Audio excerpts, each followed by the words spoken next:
Melinda Haynes, license number 102308. So it will come to pass that a new therapist will probably get a client that is engaging in self-harm behaviors. This means that you're going to have a client who's engaging in things like cutting.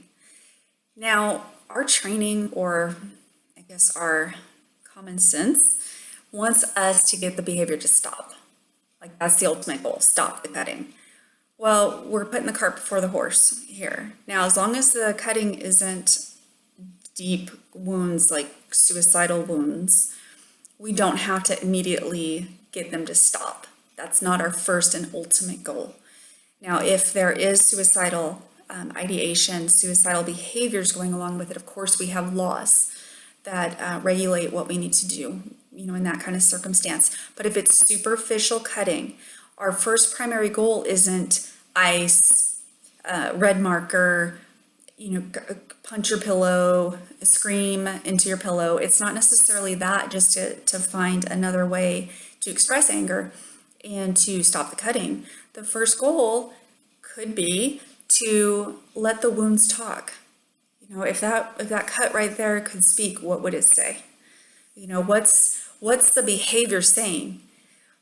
A lot of times we don't ask that question. We just focus on this behavior that's, not maybe socially acceptable in our therapeutic circle, or maybe, their parents are really anxious about getting the behavior to stop. Well, if we jump on board with everybody who just wants the behavior to stop, how are we any different? How are we actually helping? They probably already know that they need to stop. They probably want to stop. But here's the thing. We need to allow them to speak or verbalize or express through art or whatever it is. We need to let them get those emotions out, okay? Because the behavior, the cutting, is saying something. And if we focus on what is that, what are you saying? What is the behavior saying to me, to us, to the world?